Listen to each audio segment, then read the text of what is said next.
Guys, the birds are so loud today. They are like singing the songs of their people. But it is time to see if I did it. If I grew my year supply of greens. Now, to me, my year supply of greens is going to be 15 bags. So that's what we're going for. Hi everyone, welcome back to my channel. I'm Shamira Benson, one part of Team Benson, and today we are going to see these loud birds if I grew my year supply of greens. Now, my year supply is going to be 15 bags. 15 bags is actually over what we use. Around 12 bags is enough for us to have a year supply, and it basically is one bag a month, and when greens are first in season, we eat those fresh, so then we have like 2 green sessions a month.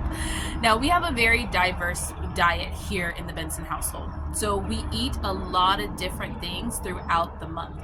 We usually never eat the same meal twice in 1 month, so that's just a side note, because I've had some people say like, how is that enough greens? And I'm like, well, we have like other greens too. Like, instead of eating like country greens, is what I call them, it's gonna be like our kales, our kales and collards and mustard greens. And this year we also added our broccoli leaves, and not broccoli leaves, but our Brussels sprout leaves too.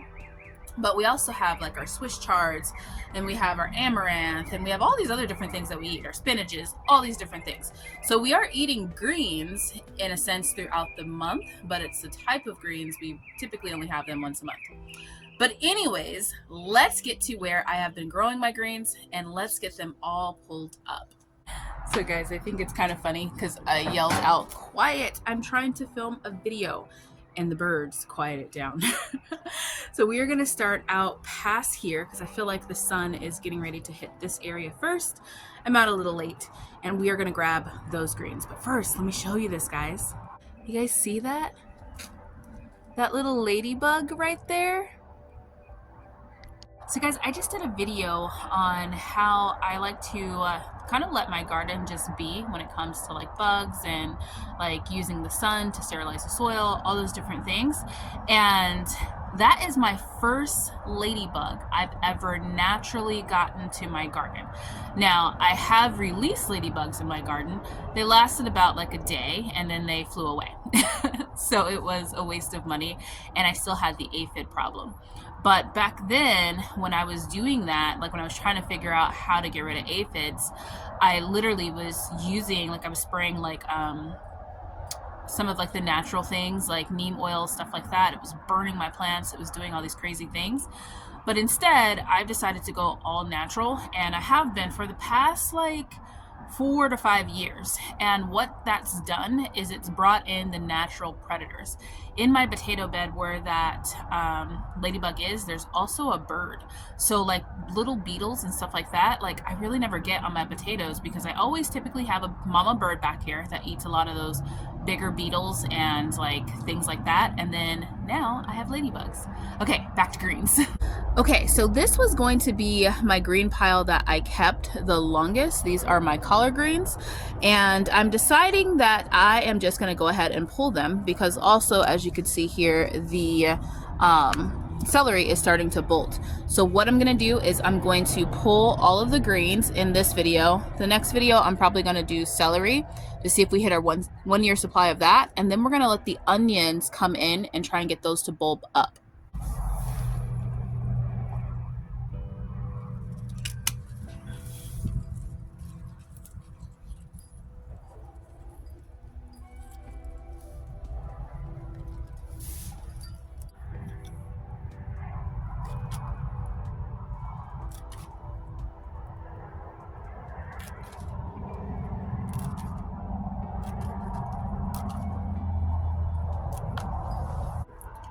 Okay guys, so as you can see, I am harvesting just the leaves of it, and I'm saving all of these stems. Now, this is the time of the year, and I know I'm gonna get a whole bunch of questions that say things like, why don't you just cover them? You can extend your season and all of those different things. And my season's done, guys. My season for my greens are done. I need to get other things planted in there. When it comes to desert gardening, it is all about timing and getting things in between those seasons and at the right time, so that then they can handle our extreme weather changes. We have not only extreme like heat where it gets to be like, you know, 110. When it's 110 and it drops down to 70, that is a huge drop. And so we want to be able to make sure we have seeds going at that time, and, you know, not having plants struggle at that time, because they're going to attract bugs if they're trying to go from that extreme, from one extreme to the next. Also, we're getting these at the time where it is just the cabbage loopers eating them. So right when we see those cabbage loopers start to come in, and we know that those cabbage loopers are disappearing because I don't see any, and we have mama bird right there that is in the potato bed. So they're hunting these cabbage loopers. But what happens is that when the cabbage loopers get hunted and they don't successfully eat down enough of the plant, and the plant wants to go to seed, then it's going to attract other things. And that's when you get like your leaf miners and your aphids and all those things that just really destroy the plant. And then that makes it to where you don't want to eat something that's covered in aphids or that's covered in leaf miners. So we're getting these while the getting is good. We're also going to save all these stems because we're going to need to bury things in our garden to be able to provide more food for our worms. And instead of buying food, we have our own scraps.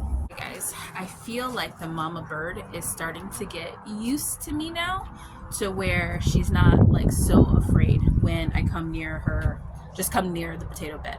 So now she doesn't fly away, so she knows I'm not going to hurt her. So now we're going to go where the bulk of my greens are, which is going to be my brassica bed. Actually, we're going to get all the greens from the pots first, and then we'll do the brassica bed last. Another little basket to collect all of the stems. And this pot's coming out. We have this pot's coming out, and this one's coming out. Now, one of the reasons why when I plant my greens in like a triangle like that, as you can see, there was like 2 here and 1 there, and right here there's 2 there and 1 there. It's because now the worms are running out of food. Now, when I cut these greens, that's going to give them leaves in there to eat. And I'm also going to bury probably like a stem in here too. But then I'm going to fill this up with compost this time. Last time when I filled this up, I filled it up with potting soil. This time I'm going to fill it up with compost. And then I have this little space right in the middle that I'm going, right there. Little space right in the middle that I'm going to plant our squash plants. So coming up this week coming up, you'll see me plant out squash plants in our big pots.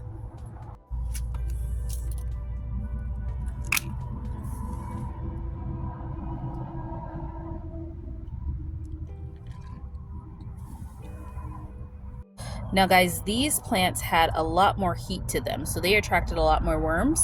And as you can see, the mama bird's not over here as much, so we have a little worm right there. Now these leaves I'm going to put in a separate pile because we're not going to eat these leaves. They're already tore up, as you can see. So I'm going to put these in a separate pile because these are going to go in our worm bin. Now these middle leaves like this one right here are still good, so we're going to go ahead and keep those for ourselves. Now, as you can see, these greens are at different stages because of the amount of sun that they've reached and also the age of the greens. The greens in this part of my garden up here versus like the back part are a lot older, so they're more likely trying to go to seed, which means the cabbage loopers have come in, done some stuff. A lot of the probably lizards have eaten a lot of the cabbage loopers. We still have a couple cabbage loopers up here, but they're trying to attract something more like aphids to come in and really help get a lot of those leaves off of those plants. So that's where you start seeing those little cluster of eggs. Those are like aphid eggs on there and cabbage looper eggs on there. There's a whole bunch of stuff on there. So we want to make sure we're not eating those things. So that is going to our worm bin, which is now in high production of the worms getting a lot of activity, which is going to help because they're going to reproduce a lot, and I can put more worms in like my newer beds like this and some of my Vego garden beds. So, okay, I'm going to finish getting these pots. Okay guys, so I wanted to show you guys that is a worm that is already cocooning. Now, I could have left those in there, and a lot of times when you see me garden during the summertime, when I'm not kind of like stressed for space because it's too hot and only certain things grow, you'll see I'll leave like maybe like cabbage loopers, not cabbage loopers, but it's gonna come to me, guys. The hornworms, I will leave hornworms on my lime tree. I'll leave them on my tomatoes, and I'll also leave the monarch butterflies on my dill. And I'll let those kind of go through their complete cycle and remake new little adult plants. Now, right now, I'm kind of pressed for space, but I also need to feed some of our creepy crawlers that I want to make sure are here in the hottest part of the summer, and that is our scorpions. We have probably about 2 really big scorpions. Like, I mean like big, I mean like this size, because those suckers have been eating everything back here. And one of them, the biggest one, lives in our worm bin back there, and then the other one lives pretty close to it. So what I'm doing is I'm laying those leaves on top. I'm not burying them down. I'm laying them on top so that it gives the scorpions some easy food essentially to eat. Now, you might think, why on God's green earth would you leave scorpions in your backyard and not squish them? And that is because scorpions, when they're big enough, they actually protect a lot of the things in my garden, and they eat a lot of the stuff in my garden. So things that would normally be bothering a lot of my plants don't bother them during the summer because the scorpions are eating them. And then also even some of like I would even say like even our squirrel, when we got the squirrel back here last year, the squirrel was never slept back here. It was never here at night because it was kind of afraid of those big scorpions, and it kind of made it go away. So it made it to where the squirrel came here to eat, but it didn't like live here and eat all the food. So we have to make sure that we're feeding all the different types of things in our ecosystem. Each person's ecosystem is going to be different. My ecosystem's in the desert, so yes, it involves scorpions. And as I started doing this, I also stopped getting scorpions in the house because my garden provides food and a safe place for the scorpions. And when the scorpions get big enough, it makes it to where they become territorial. So that then there's only like 2 scorpions back here versus a bunch of little ones just kind of going everywhere and trying to get into the house. So guys, I hate aphids. They're so gross to me. But this is the final stage. And this plant was going to start to try and bolt soon. So we won't be able to have any of these greens because we waited too late. But this is going to be perfect scorpion food and easy food for it to eat and not have to go out and find. We got from our smaller spaces, a lot of our pots were too far gone, so we just gave all of those to the scorpions and the worms. But now we're going to see what we get from our biggest spot. Now, this Brussels sprout is still going strong. It has a couple leaves that might have like a couple eggs on it, but like the center part is pretty good. This one, on the other hand, covered in aphids. They are just all over the place. So we are actually just gonna take this whole thing and give that to the worms. So guys, we have a nice breeze going on today. Now, one of the things I love about being a small space gardener is that I get to have just what my family needs and have what we can use to produce enough just for us, and a lot of times to share with other people too. But what that means is that I get to take the time to inspect the leaves to make sure that I'm not getting things like bugs or anything like that in my home, and that I'm feeding my family the best quality that we have. And that gives me time to be able to say, okay, well, this may not be for us. This might be for the worms. This might be for the scorpions. This might be for mulch. This might be for something else, or this might be for us. And when I pick out the this might be for us, I'm looking and I'm picking out the best quality of things.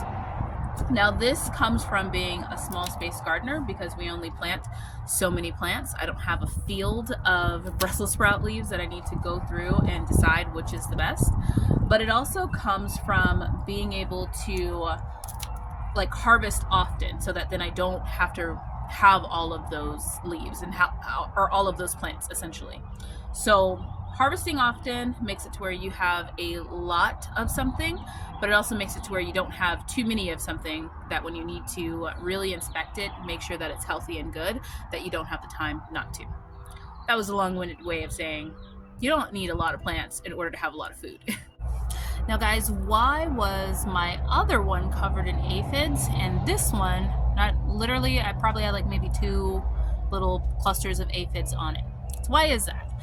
That is because this one is way healthier. This one, I feel like, was too close to the other one. So this one took all of the nutrients, which is why it got bigger, and it probably had the more chance of making little Brussels sprouts if it wasn't sharing the space.